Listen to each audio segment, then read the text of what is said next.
I So love those that are the dowel sound. sticks. I love that. I love that sound.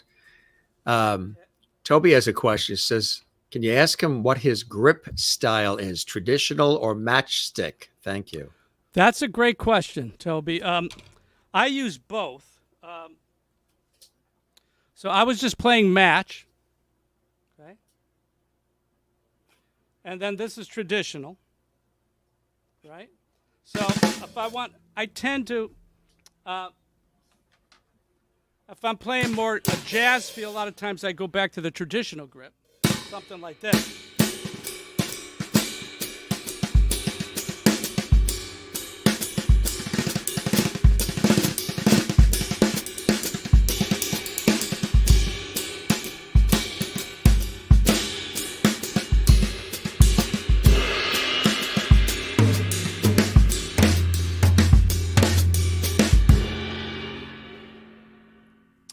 So I like to switch back and forth between the two. Just depends what I'm playing.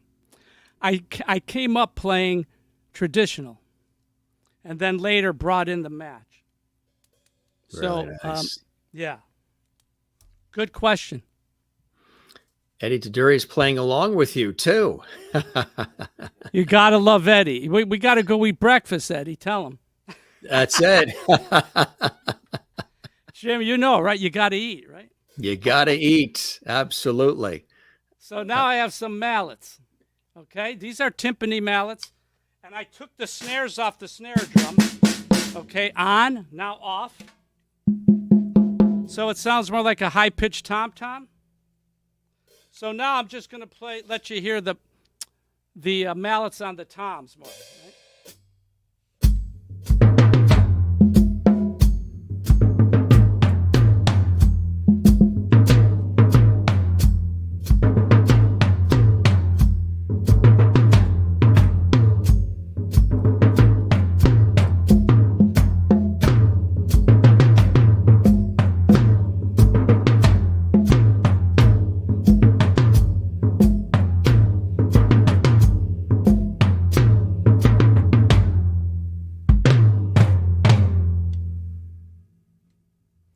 So those are the timpani mallets. That sounds so good. And if people ever want to know, whoever came up with the idea of taking a stick and putting a marshmallow on it and putting it over the barbecue grill, it's probably based on the design of the mallets, which looks like it has marshmallows at the end.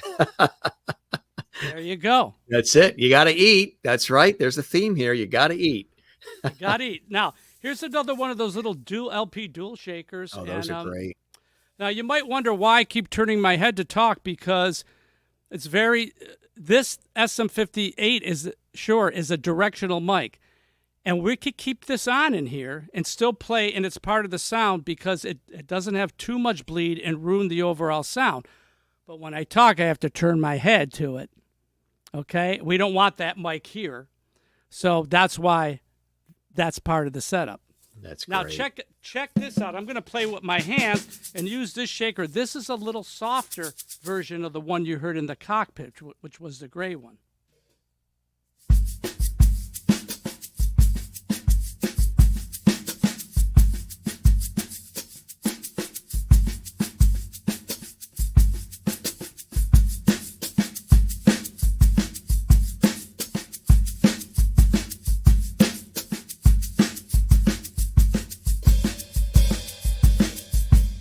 So that's incorporating the shaker in with the drum set. With the which drum is something set. that you do often. Yeah. Okay, now here's regular drumsticks, right? Just regular maple wooden drumsticks. So now, back to the person who asked the questions. I'm going to play traditional grip now. Play a little bit in 3/4 time. 1, 2, 3, 1, 2.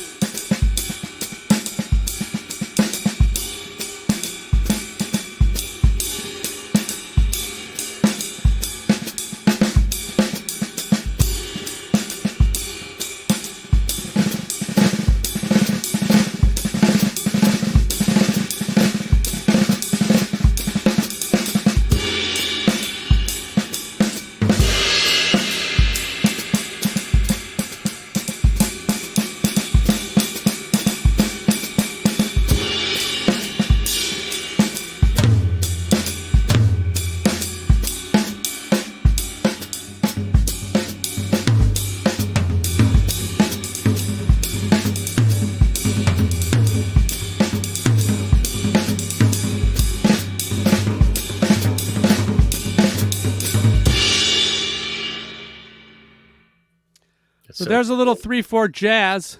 Yeah, I love it. With sticks, regular drumsticks. Regular drumsticks. Does anybody have any questions while I'm here at the drum set? You guys have any questions here? They're just saying they're loving it, cool, and so much more. Yeah, all these comments are just really saying they're loving it. Thank you. Some of them are playing along with you. Awesomeness, claps.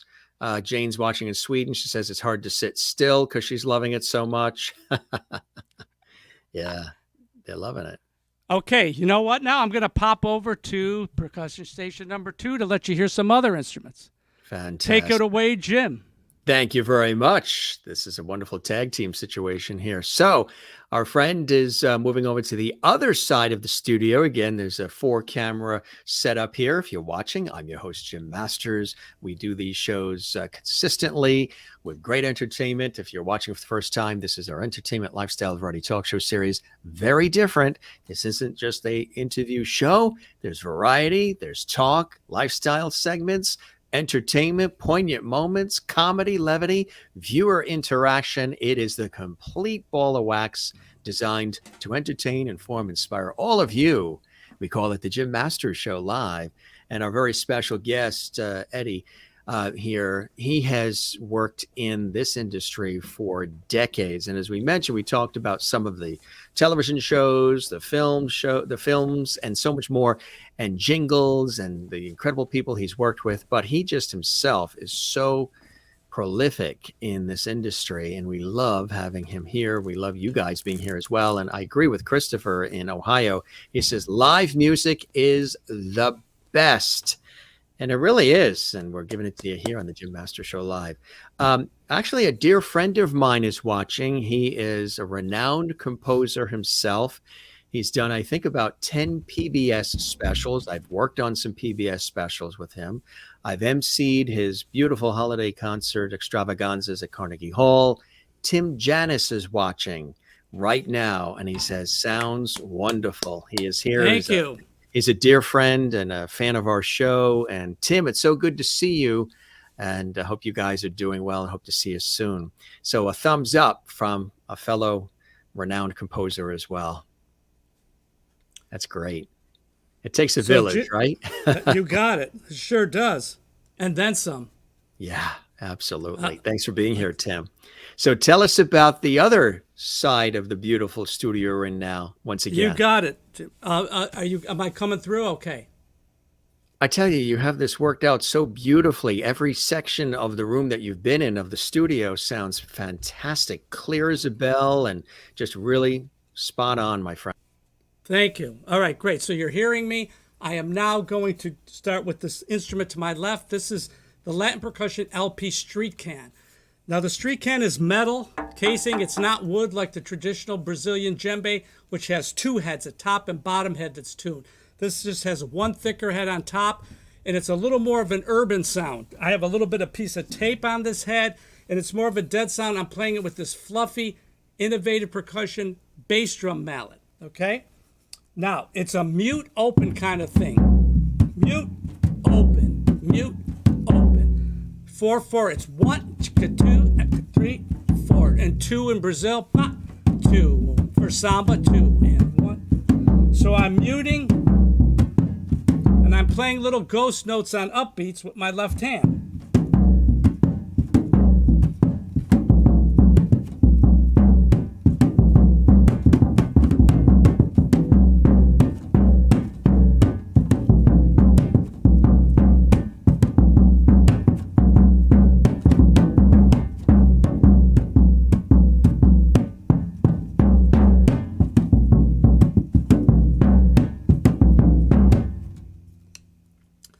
So that's the street can, which is very similar to the Brazilian surdo, S-U-R-D-O, which is the heartbeat of the Brazilian ensemble. Okay, next, I just have another djembe drum here. This is an LP. It's a 14-inch wooden djembe, a little bigger than the ones I have in the cockpit, and this is tunable, and it has a little thicker head on it.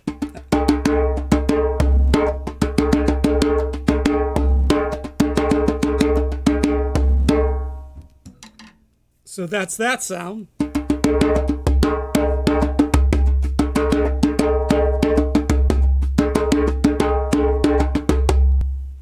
Okay. The Peisty cup chimes. If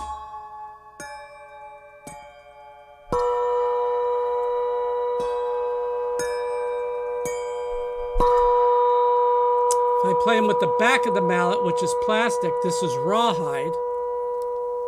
There'll be a sharper tone.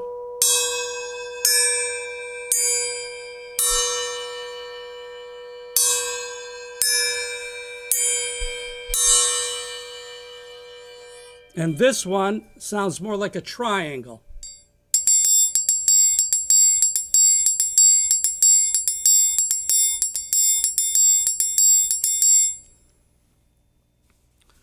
Now these are the Dharma LP Meta drums. They're tonal instrument. And I'm playing them with these mallets, which are the rawhide mallets.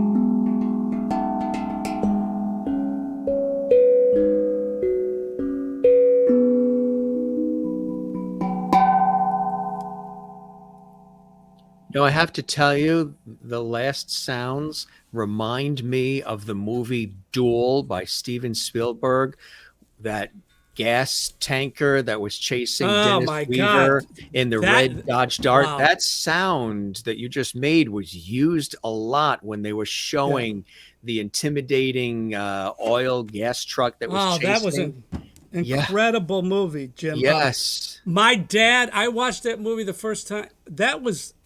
that was one of Spielberg's early, like, movie of the week type things that he did. And a lot of those sounds you just made remind me of that movie. That was an incredible TV movie. I remember that movie. My dad, I watched that with my father. I never forgot that. It was on maybe I think 5 or 6 years ago again. I saw it and I watched it again. I hadn't seen it, of course, in years. I was a little kid once, and it was fantastic. Riveting. Yeah. I was like, I think it was one of the first for Steven Spielberg too. Yeah, it was. Coming out of the gate like that is not too shabby. Yeah, that was really quality for a movie of the week. But some of those sounds you just made, I heard in a lot of those movies of the week. It brought me back. I just finished a new composition for this music library in New York that I just used these drums. I used this drum, these two drums. Yeah, I used the Udu Claytone drum, which is in the corner of the studio there, the bass drum that you just heard me play, and one of the one-shots. And then my good friend Kenny Etchison, we wrote it together. He played all the guitars. It's a co-write on this piece. And it came out very nice. So these drums really put the piece in a different place. I started the A section. I wrote all the melodies with these instruments. But does anyone have any questions about these instruments before I move back over to the cockpit? Well, I was going to say, of every section of the room, is there a section of the room with the instruments that are in that section that call you yourself, not based on what the project is, but call you heart and soul first? Well, I started off as a drum set player, and I'm a studied drum set player. Right. Okay. Since I was a little kid, that's my main instrument. The world percussion instruments happened over a period of time that I started folding them in. First with the djembes, and I was listening to a lot of Zakir Hussain, the tabla master, and all the John McLaughlin records with Shakti and Zakir and some of the other Indian masters. And I picked up a lot of those rhythms and my interest in odd times, and that I studied and wrote in odd times over the years. I put that finger technique, I'm not a tabla player, but created a unique sound on the djembe by listening to a lot of that Zakir stuff. Right. Now, just recently, it was in 2018, actually, or 2019, where Eddie Tudori, who's the CEO of TRAP, the Rhythmic Art Project, and a good friend of his, Richard Maces, they invited me to a Zakir concert because Dick Maces was the major sponsor over at the college in Santa Barbara, and Zakir came, and I never had a chance, even though I'd seen him before, never had a chance to meet him. So because of Eddie, I finally got to meet Zakir. We sat in the front row, watched a concert, and then I got to meet him backstage, and it was just a beautiful night. Thanks again, Eddie, for that. And so I would say out of the world percussion instruments, it's the djembe where I came up with that style. And then, of course, now it just depends, Jim. Whenever I'm working on is what I'm playing. Like I was just telling you about that piece with the meta drums and the udu drum. It just becomes like, what am I hearing? And that's what you do when you collect instruments. I just try to be a collector of instruments, and then, what was that? What was that? And I just create my own technique on them differently than where I was. It was a real study thing with the drum set, where these instruments, I just did a lot of listening and started playing them. Like when Maria and I started doing the books, we had every instruments in my patio, underneath my patio. That at the time we were with Remo. Now I'm an LP world percussion artist. The whole patio was just filled with all those instruments, and we just started picking things up, tuning them, and playing them, and that's how we did the books. We just played bata parts. We wrote bata parts. We started playing them. Same thing with the udu drums and all the other instruments, and that's how we got into it. That's incredible. Was doing that project. I'm going to move back over in the cockpit unless somebody has one more question here. Toby asked, do you have signature products? I don't have any signature artist products, but all the instruments that you see here, and then behind the wall, there's 3 or 4 other configuration of DW and PDP drum sets back here. All the instruments that you see were given to me by my companies that I use. And I'm very fortunate to be working with companies like Drum Workshop, PDP, Pacific Drums and Percussion, Latin Percussion, Remo, I'm a Remo head artist, Paiste cymbals, direct sound isolation headphones, Shure microphones, and my publisher's Hal Leonard. If you're interested in any of my books, just go to halleonard.com. That's HALLEONARD.com. And just type my name in the search, Ed Roscetti, and that's with a C, ROSCETTI, like it is on the screen. And you'll see all my book CD packages and also the World Beat books that Maria and I wrote together. That's fantastic. Just wonderful shots we have here, too, of you over the years. Look at that, huh? Tell us about what we're seeing there. Okay, so that is called I'm looking over at them. Oh, that's called the wall. That's my percussion wall. So to the right side, when you saw me behind the drum set, Jim. Yeah. To the left of the hi-hat, there's an aisle back there, which gets me to the back to get in behind the drum set. And there's an aisle back here. On this side is all my instruments, and that's the wall of instruments. So any of those instruments could come in this space, and these instruments some of them could go back up on that space. That's incredible. I have soft wood ceiling that goes up high, so with the theater drapes around me and the carpet in this 12 by 17 space, it sounds great for drums because you have deadness and then you have the boom. Okay? And there's no standing waves in here because it's an angled garage and it's soft wood with beams. So the theater drapes are just hung down, right? And it works out perfectly. That's so fantastic. And take a look at this. I mean, there you see the equipment, but you see the programs. Oh, yeah. I'm gonna head back over there so I can see this better because I don't have a monitor. Yeah, we'll leave that on the screen. While I'll be there in a sec. I'll be there in a second. Gang, he is moving all around this epic studio there live in Santa Barbara, California, here on the Jim Masters Show, Entertainment Lifestyle Radio Talk Show series. We thank you so much from all around the world. We're getting comments coming in live from our viewers who are watching all around the world. That's the way it works here. Our viewers come in from literally all across the United States, Canada, Europe, Asia, Africa, Australia, North Pole, South Pole, East, West, and we appreciate it. Thanks for all the levity, all the support.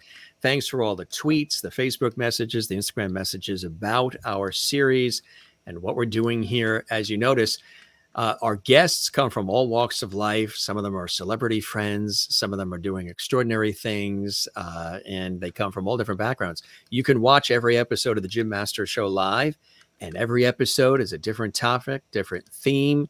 Nothing is scripted. There's no pre-programmed questions. It's all conversational and warm, and we bring all of you in, and we thank you so very much for being with us on all these episodes, over 700. Now he's in the other section of the studio. He's back in the cockpit. And Test. We sounding good. Jim, I'm not hearing you. We hear you. Do you hear? You don't hear us? We hear you. We hear you. I can't hear you for some reason. I don't know why. Something changed maybe with the headphones. But we hear you. Nothing's changed on this end, but I'm having a hard. I can't hear you. Yeah, we do hear you. Yeah. So let's see if we can bring it closer. So something altered, and that happens sometimes when you're live. Something changed there. Nothing changed on this end. Everything's still the same, but he'll figure it out. He's an expert. So can you hear me? Yes. Yes. Okay. So I can't hear Jim right now. I can't. I don't see. There's nothing here that I can identify with why I can't hear him. But give me 1 second. I want to just check one thing. Yeah, absolutely. Absolutely. While he's doing that, gang, don't forget to, if you haven't subscribed to our YouTube channel, that's Jim Masters TV. And don't forget, go back in the archives. You can binge watch over 700 of these incredible episodes from the very beginning all the way up to today and then some. And as a reminder, if you're enjoying this episode, be sure and give us a like, because when you do that, YouTube loves to see that. We appreciate it. And the episode then gets to be seen by more people when you click that thumbs up. And also when you leave a comment. We love to respond to all of our viewers who take the time to watch our series, and great guests. Again, Ed is a legend in the industry. He's been doing this for a long time. And again, he's worked with some of the greats. We mentioned James Ingram and Quincy Jones and Herbie Hancock. Epic records, epic music, and then also a brilliant arranger too, as much as composer and musician. And as we mentioned as well, so many of your favorite TV shows, whether he was a performer or somebody who was involved in the composing, he has really done it all. And all the way from Eight Is Enough to Knots Landing, to General Hospital, to Santa Barbara, to Lifestyles of the Rich and Famous. I hear you now. You hear us now. You know what happened? What happened? Yeah, here you go, technology. Hey, when I got up to go in the back, yeah, I must have hit this cord, and something happened with the headphones. See? So I just grabbed another pair. Thank God there's two other ones right there. And I just popped these, and now I'm hearing you. That's why you're a professional. You have spare headphones. So we're back. We are back. I'm back in the cockpit. So did you have a question about, you had something up? Yeah, we had that really cool graphic on the screen there. Let's see if we can bring that up again. I think there it is there. Tell us this. This looks pretty intense for our viewers. So what you're seeing there now, you're seeing what I'm seeing in this monitor. Yeah. That is the Pro Tools session that's up. And what you're seeing is the time adjuster, two time adjusters to the right. You're seeing a compressor limiter that I'm running through. And then there's me during the video. That's just a screenshot.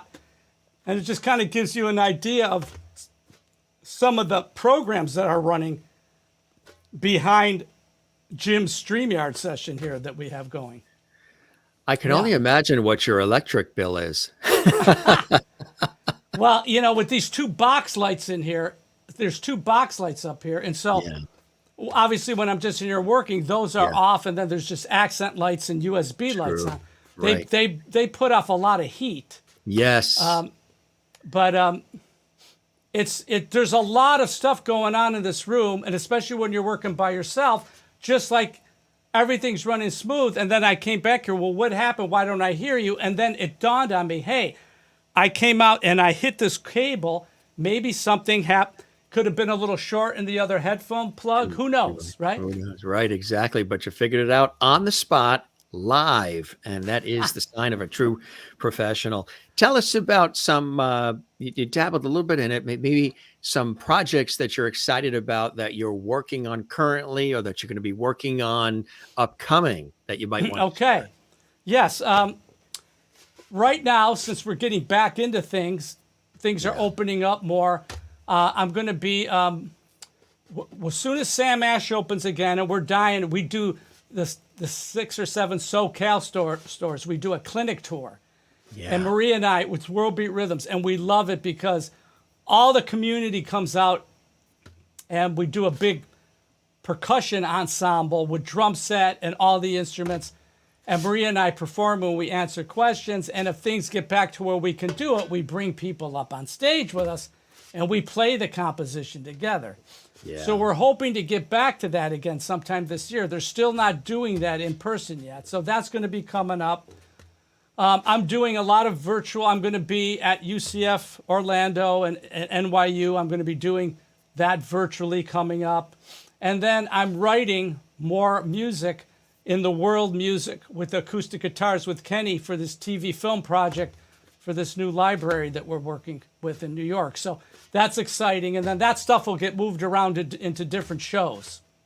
That's incredible. Now, do you, a lot of it, obviously, that we're focused on has been studio work. I mean, you're in the studio, you're doing your thing. How much do you also love live performance out there on the stage as well? Tell us about some of that work. I know we focused a lot on the studio. I love it. When Maria and I have a group called World Beat Rhythms. We work together, but we have World Beat Rhythms, the group, which is Kenny Etchison on guitar, David Hughes plays bass, and we have a floating percussionist, which is our utility percussionist. So it's 3 drummer percussionists, guitar, bass, and we have special guests. The last time we did that was just before the lockdown was in March at University Village. It was packed. It was sold out, and it was the last concert Joe Porcaro did playing before he passed away, and he was the utility percussionist, and it was a beautiful thing, Jim. It was a great show. His family was there. That's a picture of us at DW. We did, if you're interested in checking this out, it's called Talking Shop. You could find it on YouTube. It's Drum Workshop. Just put Drum Workshop, Talking Shop, Joe Porcaro and Ed Roscetti. And we did 2 hours of just sitting in those chairs telling stories from beginning Joe to then when I met him, stuff we worked on together, stuff we worked on individually. How would you describe his impact and his contributions to the musical world from somebody such as yourself who know him for such a long time and he was such a mentor for you? He worked, Jim, on, from anyone, from Sinatra to Madonna, you fill it in, as a legitimate percussionist, but he was also a great jazz drummer with a fantastic feel. And he worked in Emil Richards' band, who Emil was a fantastic percussionist, incredible. Again, he was out here before Joe and did numerous TV and film scores, and so did Joe. You name a show, they were probably associated with it back in the day. And Joe was a drum set player, though, too. And Emil had a group called Calamari, and they used to play at all the clubs and everything. So the last in-person World Beat with the band was just before the lockdown, and then Joe passed away, and now we're hoping to get back with the band and start getting some bookings when things open up. And sometimes we do things that are educational. So it's at a college. We'll play a live thing. We'll do a clinic. We'll be on campus doing that. And that's still, they're not ready to do that yet. Yeah, still. Unfortunately. So we're kind of, we're already chomping at the bit because we miss it. I know. This is fantastic. And we'd love to be able to reach people this way and do clinics this way and trade back and forth and perform. But there's nothing like as you know, there's nothing like being in a room and feeding off of people and having the energy. The energy. I love that too. Feeding off the energy and then taking the energy and then giving it back tenfold as you're entertaining and inspiring and connecting and collaborating, which I love, and communicating, which I love to do. It's just something that I love to do, and I've done it, I think, since I was a kid. I love communicating, connecting, collaborating, and inspiring. And yeah, it's still a little tricky. We have a friend actually that's starring in an off-Broadway play that had just been extended. They were very excited. They just announced, about 4 days ago, that their off-Broadway play in Manhattan was extended. And then that dreaded COVID laid its ugly head again and closed the off-Broadway show. Yeah. So it's crazy stuff. Same thing. This has been this happens every week now. Yeah, like I up and down. I had two things booked next month. Yeah. In Carlsbad at NAMM for at the Museum of Making Music. Right. And again, that's postponed. Yeah. And so, you think you're going and then you're not going. So it's, we just got to keep the faith, How, it's been a learning experience for us. It's been a time of reflection. It's been a time of, rebooting. It's been a horrific time on many levels too, of course, but it's also been a time to sort of reinvigorate, take a look at our lives. And we've talked about this with some of the guests on our show. It's been a great pause. Some people have changed their careers. Some people have changed, their future outlook. Some people have stopped, paused, reflected, and then took that reflection and decided what they want to do next. How has the last few years, with all the craziness and all the things that have gone on, and every day, it seems like there's more crazy that tops yesterday's crazy on every level, national, international, local, regional, whatever it is. But just broad stroking all of that for you as an individual, and being in the musical world, which is very healing. Music is something that is one of those, I've mentioned it on the show, nature, music, old TV shows and movies, baking the bread, all those things are still sources of healing, of comfort, of camaraderie, and of solace and peace. For you, what are some of the things that you've learned over the last few years about who you are, Ed, as a result of everything? That's a good point. Well, at first, it was a big adjustment, and you kind of go within, and I was like, what am I going to do now? I could still write, of course, but the first thing I threw my energy into was setting the room up, Jim, where you and your viewers experience today, to be able to reach people virtually in a way where I could still teach and perform and do my clinics virtually and still work with other artists back and forth. And so that took about 3 months to get together with my tech to work everything out, because pushing drums through audio engines, especially when this first started, we use Zoom most of the time because it's the best audio engine for the instruments. So it took a minute, and then they caught up. Their audio engine got better. StreamYard got a little better. And so that was the first thing. So there was a lot of focus on the technology and how to make this work. The other part of my day was very to create, a routine where I'm doing yoga, stretching, making sure I'm getting a power walk at the beach. I'm only 5 minutes from the beach. Very fortunate. That's one of the reasons we moved to Santa Barbara, Claudia and I. And, making sure we had fresh food all the time, and cooking, because I like to cook. So I was doing a lot of cooking and still am. And just having, because you weren't seeing people. Right. Okay. And before there was vaccines, we weren't seeing anybody at all. No. So Not even the barber. Just, yeah, exactly. The dentist, nobody. Just, I'm talking to my doctor, and it's telehealth, at Cedars in LA. So, Right. or at UCLA. So all that is just like the groove of consistency and repetition. Like Joe Porcaro always said, repetition, repetition, repetition is the key to getting anything done. If you want to learn to read or whatever, the repetition. And I kind of took that philosophy. I just kind of got into the repetition of the day where I was hitting things at certain points of the day, making sure, I was spending time alone. But then if I was alone or outside walking alone, or Claudia and I were outside walking together, and we're on different schedules because she has a studio in the house for her voiceover work. And then she was on Source Connect doing her work.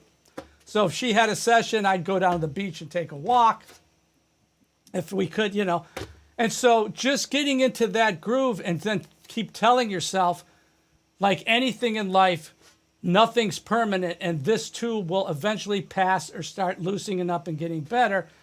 But you have to remember, we don't like to be patient. Patience is the word. Patience, patience, and now more patience. The main thing is to be safe and to stay healthy and to be mindful, for me, of everyone else. So when we get back, we're doing it the right way. Right. Exactly. And so that's kind of what I focused on. There was challenging times because you start going, my God, what's going on here? But then if you look at history, you realize things have happened, and they were even a lot worse, and they passed, and they didn't have the drugs or the vaccines.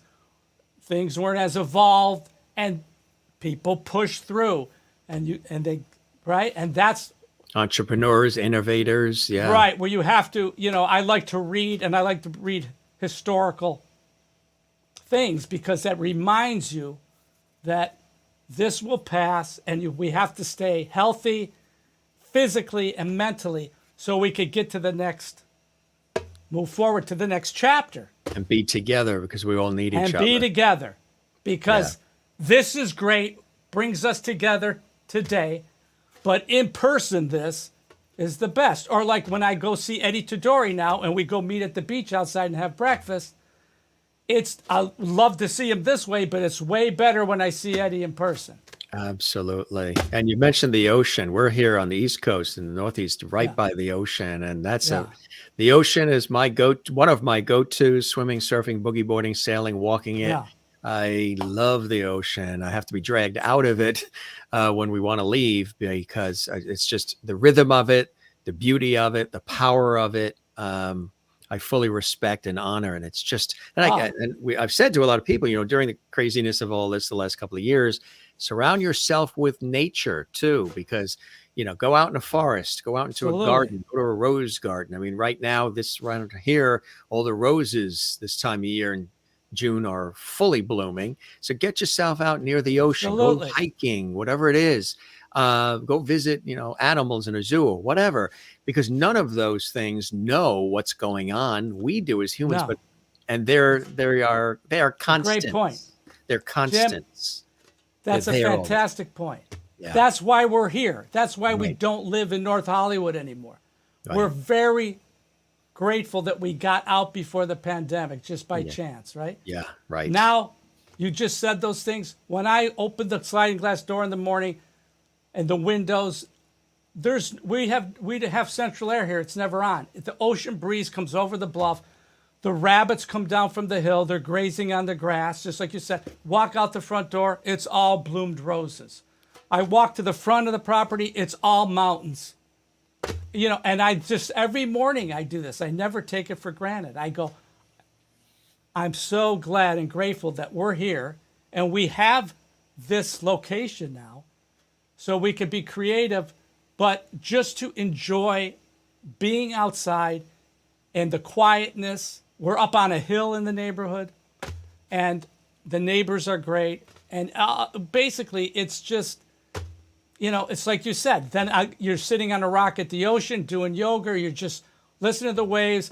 Sometimes I go and grab a tuna roll, at Lazy Acres, and I go and sit on a bench there on the cliff overlooking, and here comes a giant formation of pelicans come by while I'm eating my tuna roll, and then here's dolphins are jumping, and I'm there 6 out of 7 days. And I have a question for you. How does all of that you just described influence your music now? It helps greatly. When I was younger, it was always on to the next, on to the next, on to the next. You never would take the time. Well, I wouldn't say I would, like I said, I would leave and go up north and grab a little bit and come back. But when I was really young, it was even hard to let go when I'd go away because you always feel that pull. The difference now is, right? When I work, I work. When I don't, I don't. It's that simple. Right. Try to get away from it. Don't think about it. When you're call working, you're in it. Right. And then by being out where it's beautiful, you bring that back in and it comes out and you're playing. It comes out and you're writing. And it's another expression. Certain people are attracted to different things. I know people who live here, Jim, they could care less about going down the beach. I'm there every day. Some people like the mountains. Some people like to stay home in their backyard. Doesn't matter. Whatever it is, whatever your groove is, find your groove and do it. Right. It's all different, man. We're all different. But whatever feeds you, like you were saying, the ocean, the movement feeds me. I get there in that space. There's the Channel Islands. There's the coast all wrapping around. The mountains are to my left. It's insane. Every day, I always have a saying, every day is like the first. It doesn't. It seems like it's new every day. Right. The weather's a little different, That's so true. Right. Exactly. And as you get older, you appreciate it more. Right. You start living decade after decade. You don't take things for granted. When you're younger, you think you have all the time in the world. Yeah. You're maturing. You're learning. And Right. we still are learning. Yes. But you have a lot more behind you. Yeah. That Wisdom. you can bring up and call on. And part of it is what you just said, is the part of kicking back, chilling, hanging, leave the work alone. And appreciating it. Groove. Right. Whatever you'd like to do to groove, that's Take what time you should to do. Appreciate the moments. Right. Savor those moments. Yeah. Be in the moment. Don't just blow through them, but pause, reflect, appreciate, relish, and then take that. And I've always been that type of person who's always paused, reflected, and relished and savored. And I need that. I need time after we say something, do something, experience something, large or small, self-created or created by some other thing. I love and sometimes I do things because I want to then savor, relish, and reflect in whatever it is. Like if you're planting a garden, I'm a green thumb. We do a lot of yard stuff. So I love then the fruits of the labor, all that hard work and the mud and the fertilizing and the hard work that goes into it. And then kicking back on a Sunday and looking out the window or going outside and sitting amongst it and saying all that work paid off. And now we can reflect, savor, and relish in the payoff, which now, because we did that, it's paying us back in beautiful flowers, foliage, maybe it's vegetables and fruits, whatever it is. It's sort of like you plant the seed, you nurture it, you water it, and it comes back to give you a bounty of life's pleasures. And so many things in life are like that, but we're living in such a busy, crazy now, instant gratification, got to be next, got to be, got to worry about tomorrow instead of taking time to savor today, because today is today. What this day is now is not going to be tomorrow, and it's not yesterday. It's right here happening now. So Absolutely. sort of soak that up. And make sure you take time to savor and relish and reflect. It makes the things you do going forward even more richer, even more exciting, even more fulfilling and satisfying, because you do the thing, you're involved in the experience, and then you take time to reflect in it and roll through it. And then you've got all that energy and passion and excitement and appreciation. It makes the next thing you do, for me, it enhances the next thing I do when I reflect in what just occurred. Even if it's not something that's positive, things that happen in life that aren't positive, I still take time to reflect, appreciate, and learn from it. So that way if we have to make adjustments going forward, we can. So I've always, as a kid, I always reflected, relished, and savored. And I think that's an important thing that we've pulled away from that in our society a lot. But I think it's essential for us just as beings to do that. What else are we here for? It isn't just constantly forward, enjoy it, and then go from there.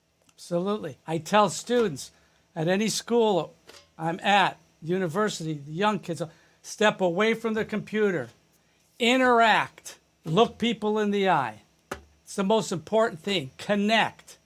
Okay? That's the most important thing. Right? The small. Yes. Savor the small things, like Jim was saying. When I'm done here tonight, I'm going to go back to my garden, pick some fresh herbs and spices, boil some water, throw some pasta, make a quick sauce, right? Nice. Right? And have a glass of wine and have some pasta. That's cool. That's cool. And Claudia will be done working. We'll sit out at the back table. The rabbits will be sitting there eating, right?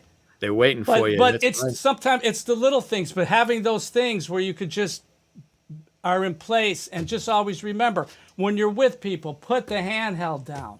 Be with them. Be with them. Don't be looking around. Don't check unless there's an emergency or you're expecting something, have it on vibrate. But, think about when we used to not have those devices. Yeah. We would be doing this at a table constantly. And if somebody had to go and say, hey, I got to make a call, they'd go over to the payphone in the place. Right. Exactly. Right? What we used to do back in the day? Be at a Mexican restaurant writing. Just finished writing session. We'd be eating, and all of a sudden be sitting there and go, oh my God, I got the melody for the bridge. I would get up, go to the payphone, which is usually in between the restrooms, call my machine, and sing the bridge on it. People would be coming out of the bathroom and they're looking at me like, what's this guy? What's he, crazy? And that's what we used to do. Now it's like I just get my phone and, there's an app on there, boom, and I document the idea, right? No matter where I am. But that's what we had to do back then. Then I would come, excuse myself, come back and say sorry, but blah, blah, blah. And then there's no more. There's nothing. And we're back doing our dinner, talking about whatever. That was the difference. That's the beautiful thing. And that's what Jim was talking about. And it's very important to have that. Yes. I really believe that. Yeah, it's so true. I have a question in reference to the relationship that you have with the instruments. Just in watching how your hands are placed on those instruments and how you sort of caress them and you're protecting them. I've been known to humanize a lot of inanimate objects, probably because I'm a creative type and I've done a lot of short stories, a lot of different things. I would imagine you have different relationships with the instruments, almost as if it's same thing if somebody's an author and they've written a book and they have characters in the book. And I've asked them of those who have written children's books and a whole, slew of books. Do you feel that the characters are like your children? Do you watch over them? Do you nurture them? Do you protect them? Do you have that same feeling for your instruments, like they're your children, like they're a part of you, they're an extension of you, and you nurture them, you care for them, you protect them, you have this relationship with them, even though they're inanimate objects, just because you have this connection to them? That's a great question. Yes, because when you touch or pick up an instrument to play, it's an extension of you, your being. You're communicating through it. So if I pick up an instrument, if it's not mine and it's not working, I'm not getting it out because it's just not doing it for me, I'm stuck. the stream of consciousness, I'm not channeling because I believe it comes from somewhere else. If you're open to receive, it comes through you and it comes out whatever the instrument. So the instruments I endorse and play, they have to be an extension of me, and I have to feel like when I pick any one of them up, right? And that's why you see things strategically placed around so I could get to my instruments, and everything that I want to play is here. Things I don't want to play aren't here. Okay? I only work with companies that I can put my hands on things or pick up sticks and play them, where I have that feeling where I'm able to express myself. Okay, that way. And believe me, I sat behind instruments that I actually feel, even though they're the same instruments, that I feel like I can't play them. And a lot of it has to do with the way they're set up and tuned and whatever. But when you play an instrument that just immediately you start playing it and you feel like it's an extension of yourself, then it is a part of you. And yes, you want to take care of your instruments and you want to have them available. A lot of people have them in other rooms or warehouses. You have to have that if the cartage is bringing them. But if you're working in a space, as you saw the great wall over there with the instruments, I can easily bring things in and out. Not very few things are in cases. Cymbals are in bags. But you got to bring your instruments in, and they're almost all ready to go. You just do fine tuning, and they're an extension of who you are as a human being and as an artist. They are like living, breathing things, because if they're set up right, you know, I'm breathing when I'm playing, and then when I do this,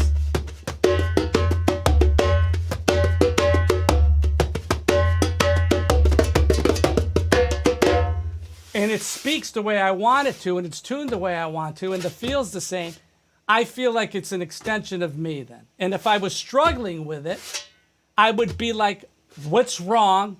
What do I have to change? This is not working. This is not a part of me. That's the simplest way I could describe it. I get it. 100%. Do you ever talk to them?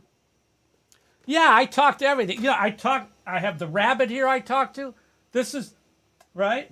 Dudley, he watches over the studio here. There's the real rabbits out in the back, the wild rabbits that they love us because we let them do their thing. They graze on the grass. They have everything they need.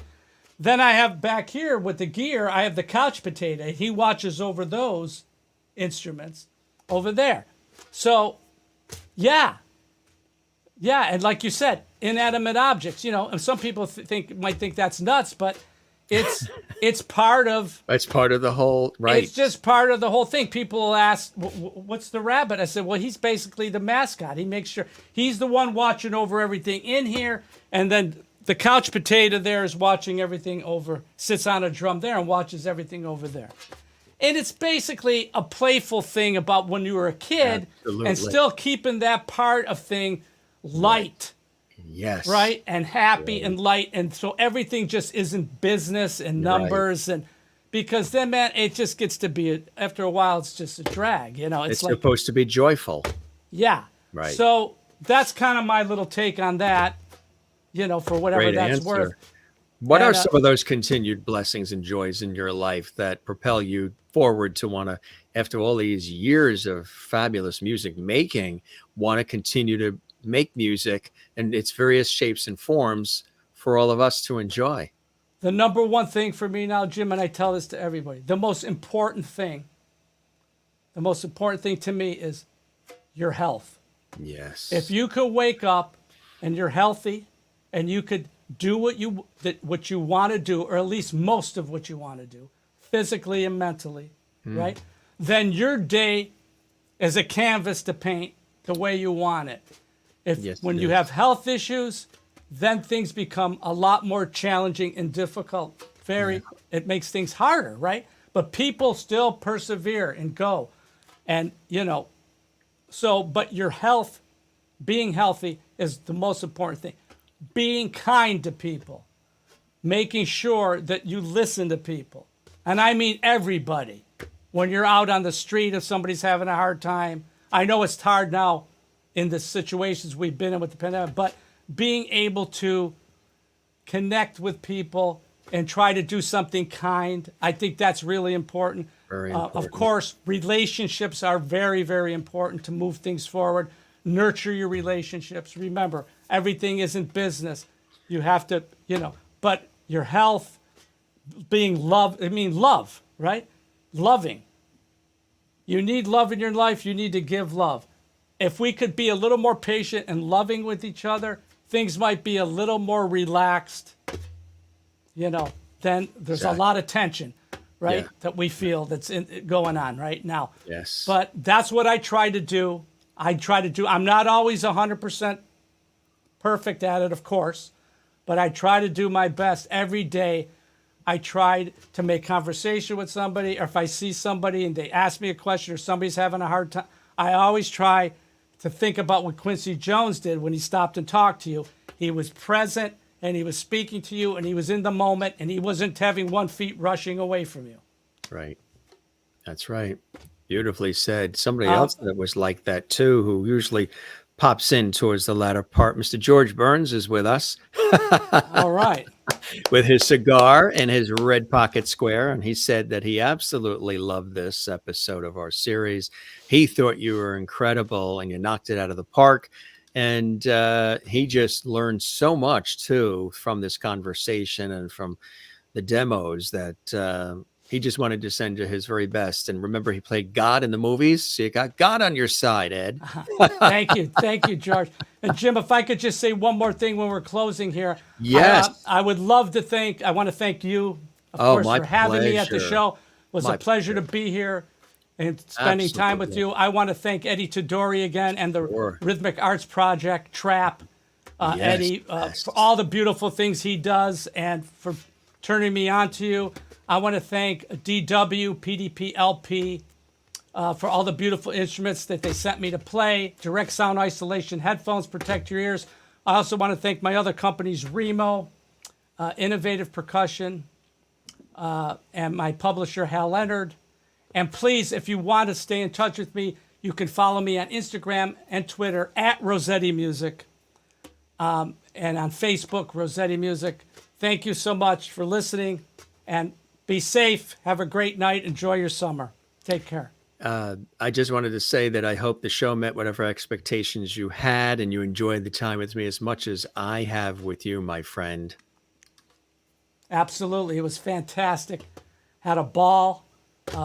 You do a fantastic job of delivering this. And a big shout out to all the viewers and everybody who was on board tonight. Oh, the Lovedies. Yes, exactly. Thanks for spending the time. Everybody have a beautiful night and be safe. Yeah.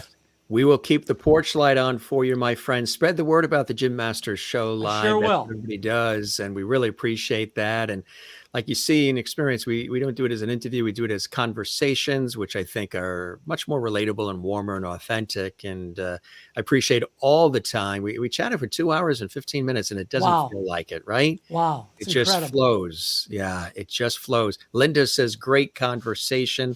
Loved it. Smiles and hearts from Crystal. Jane in Sweden, the same thing. Thanking you for being here.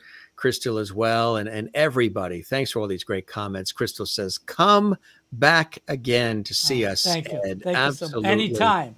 Did you want to play us out with anything? We started with playing in. Maybe we'll have you play out.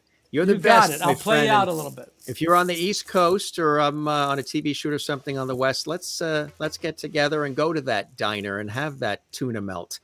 That's right. It's on me. Right. We got to eat. Here we go. Got to eat. Thanks, Ed. Thank you.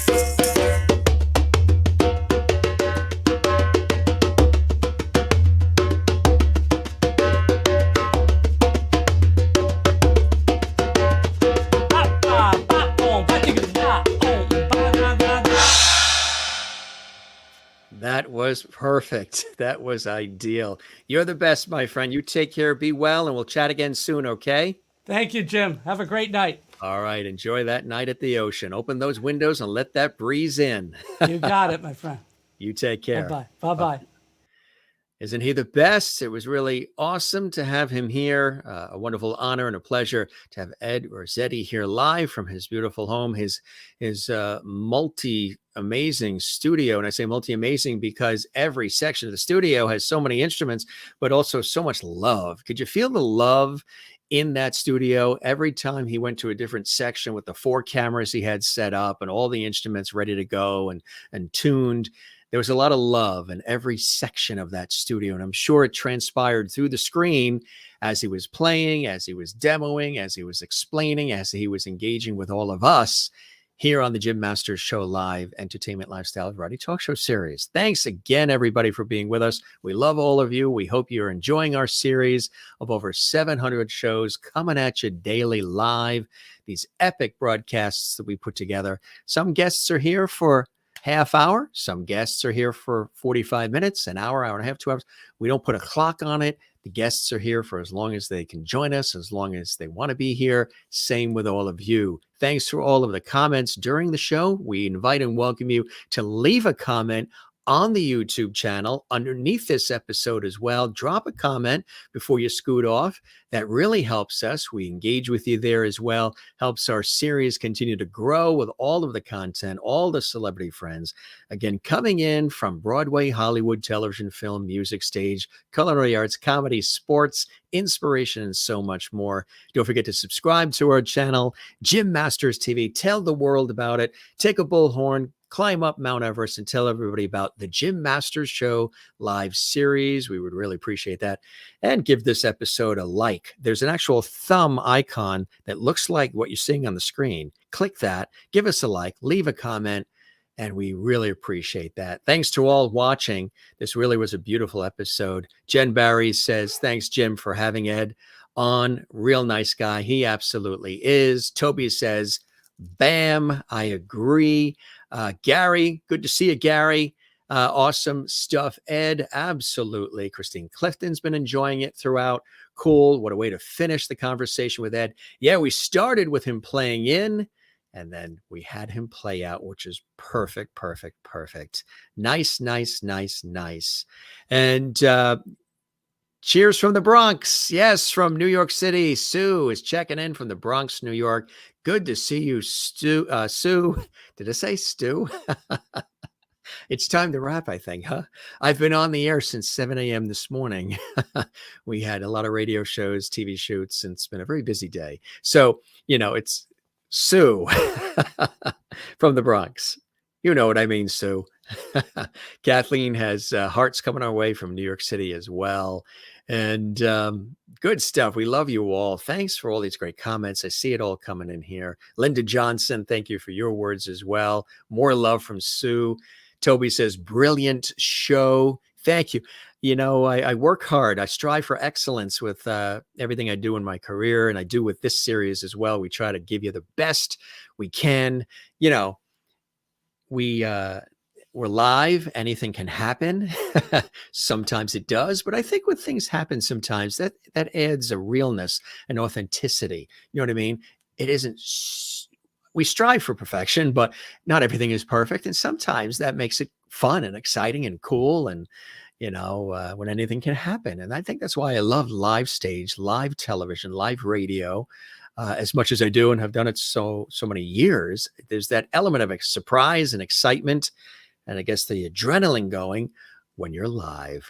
Thank you, Crystal. Thank you, Linda. Everybody coming in here with all these wonderful comments.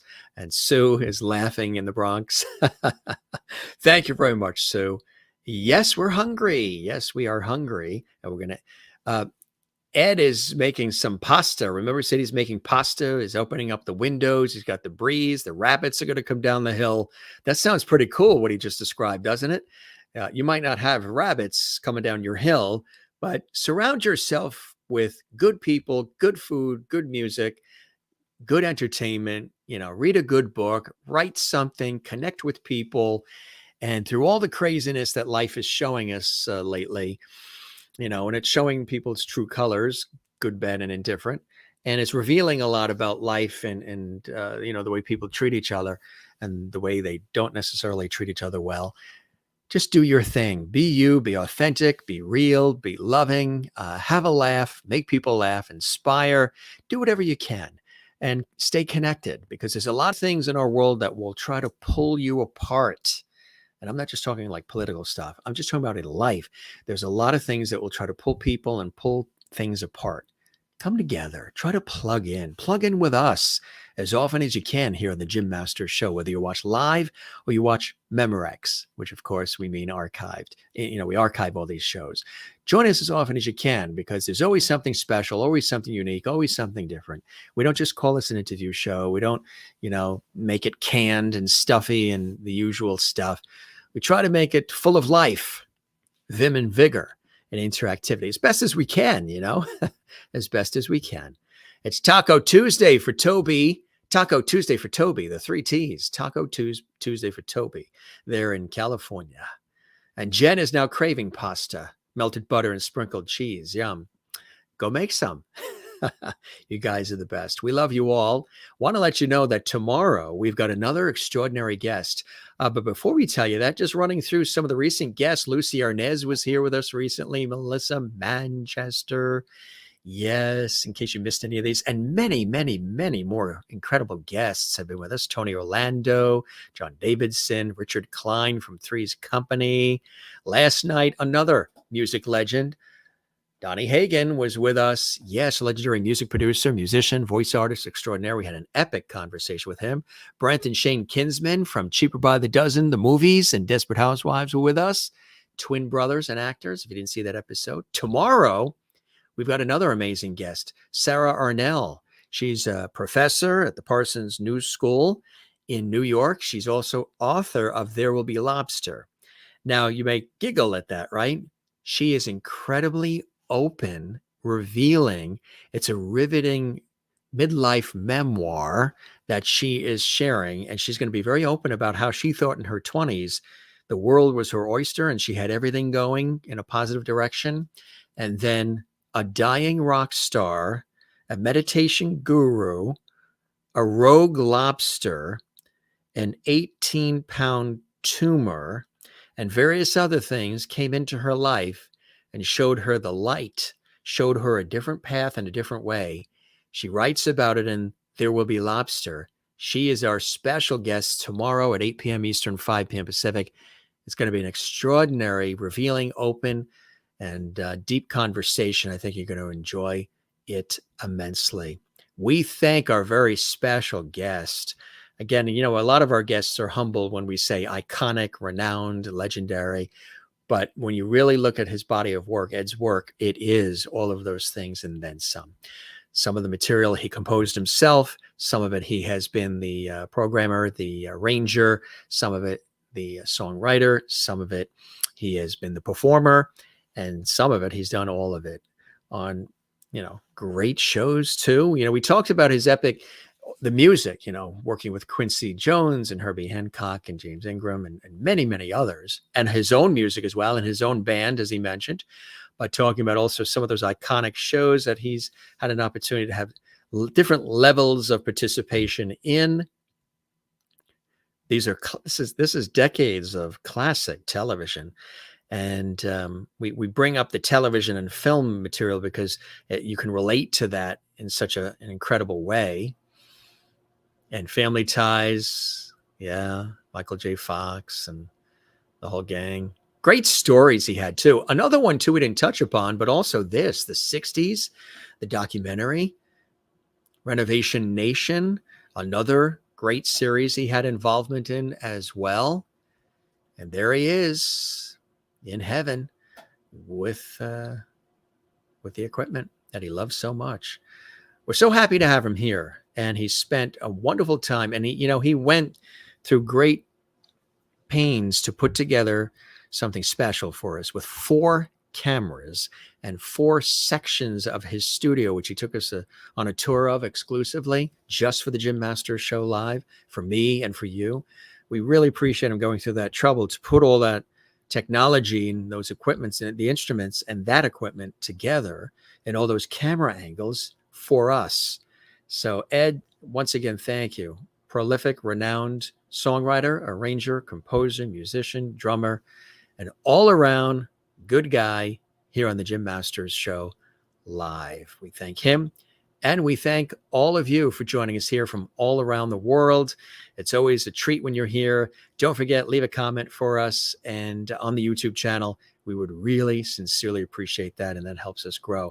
Thanks to all of you who have been commenting amongst yourselves. We showed some of those comments on the screen. Don't forget, if you like to support all the hours of content, everything that goes on here, it's great expense, it's great time, and a lot of attention to detail that goes into what we do here. A lot of sleepless nights putting this series together. You can support us through super emojis when the show is live, super chat, super stickers. Thanks to those of you who have done that. And at any time when the show is on or not on our YouTube channel, on every episode, there's a little heart icon that's called Super Thanks. And you can thank us that way as well. When you click that, that helps support the Jim Masters Show Live series as well. And we thank you very much for those of you who have done that. It means the world to us, and it does help us continue all this content. Again, we don't just slap this together. We really put some time into it because we want to inspire and have fun with all of you. Yeah, good stuff. Looking forward to that tomorrow. Love going through the archives here. That's terrific. I appreciate the fact that you go back and you binge watch. There's hundreds of episodes of our series you can binge watch. Some of them, sometimes I go back like a year and a half. I'm like, oh yeah, that's right. That guest was on, or that funny moment, or whatever. You can do that. Thank you, Linda. Christine says, thanks, Jim and Ed, for an entertaining and informative show. He's had an amazing career. Yes, he certainly has. We all enjoyed his live music and seeing all of his music studio. See you all soon. Night, Jim and Lovedies. To you too, Christine, as well. Very educational as much as it was inspiring and entertaining tonight on the show as well. Sue says, I look at the archived ones too, but you missed the live chats. Yes, so make sure you click the notification bell when you subscribe to our channel, everybody that is subscribing. And thanks and welcome to all the new subscribers. If you have subscribed recently to our show, and many have, and many do every day, thank you so much for doing that. That helps us. It really does. And we really appreciate it sincerely. Spread the word about our show. Don't keep it a secret. Tell us how much you're enjoying what we're doing. We love you. All right. We've got a really busy schedule lately with all the television and radio work that I always do and have done for years. But we're always here for you as much as possible, which is basically every single day on the Jim Masters Show. And we love it. Thanks, gang, for being with us. We wish you lots of light and love in your life, as we say, lovety. We don't say goodbye. We say see you later. Ciao, cheers, shalom, sayonara, hasta la vista, avida zain, moilu, slancha. Be well, take care of one another, love one another, and be good to one another, and be good to yourself. Very, very important. Take care. See you on the next one. For those watching live, we'll see you on the next one tomorrow. We'll be here for you. And for those who are watching this in the archives, stay right there. Another episode comes up on the Jim Masters Show. Take care, gang. We love you all, and we'll see you on the next one. Cheers.